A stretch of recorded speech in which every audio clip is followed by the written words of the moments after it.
No, esta cosa no es de eso.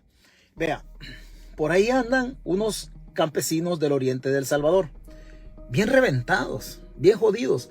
Es que en la democracia hay varias ventajas. Hay varias ventajas. Cuando ya por la historia, haciendo un poquitito de historia, allá por la Revolución Francesa, en donde estos revoltosos franceses, digámoslo de esta manera, le dieron vuelta a las monarquías y nacieron estos sistemas como el tercer poder, los órganos legislativos y todo eso. Ellos decían algo bien que hoy siempre ha tenido sentido, pero hoy tiene más sentido. Ellos decían algo: solo el poder detiene el poder. Solamente el poder detiene el poder. Nadie más detiene el poder. Nadie más. Y ellos decían que solamente el poder detiene el poder cuando estaban estableciendo el equilibrio de poderes. La democracia descansa en el equilibrio de los órganos de Estado, en donde ningún órgano de Estado esté sobre otro órgano de Estado. Vale decir, la Asamblea Legislativa, el caso de El Salvador, el Ejecutivo y el Judicial. Estos órganos es de imperio que los órganos sean independientes. Si no hay independencia entre órganos de Estado, la democracia sufre. La democracia sufre porque cuando la democracia sufre, el Estado de Derecho se tuerce y el que más sufre es el campesino, es el ciudadano, la gente más vulnerable, la que no tiene influencia política, que no tiene incidencia económica, que no tiene peso de ninguna naturaleza. Solamente el poder detiene al poder. Eso justamente es así. Las famosas soberanías es un concepto bastante complicado. Entre otras cosas, el gobierno anda pidiendo por ahí un dinerito para la contingencia. Y el gobierno ya lo tenía.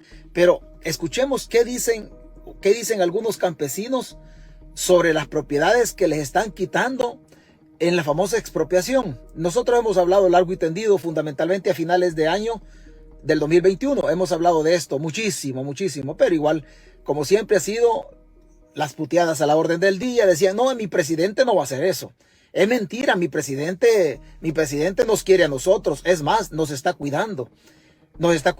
Nosotros tenemos un Estado que es delincuente. Esa es una realidad. El Estado de El Salvador es un Estado delincuente. Y no se lo voy a poner el ejemplo por lo de los campesinos. Se lo voy a poner el ejemplo en cuanto que el Estado, por ejemplo, a nosotros no nos pregunta cuando nos va a poner impuestos.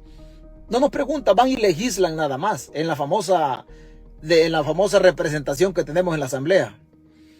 Pero el Estado, cuando nosotros no pagamos nuestros impuestos, a pesar que el Estado no nos pregunta si estamos de acuerdo con el impuesto, nos pone el impuesto.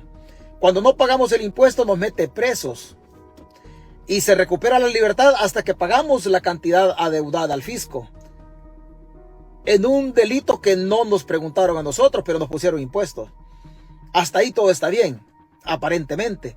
El problema es que en el retorno que los impuestos hacen, que no nos consultaron, en ese retorno que tiene que ser en obra pública, llámese carreteras, puentes, escuelas, la red de hospitales o lo que sea, ahí tiene que retornar el impuesto que no nos pidieron autorización para ponerlo. Pero ¿qué sucede? A nosotros nos meten preso por el impuesto, pero cuando el retorno lo tiene que hacer, el impuesto ya se lo han robado. Y eso sí ha sido todo el tiempo. Tenemos un Estado que es delincuente.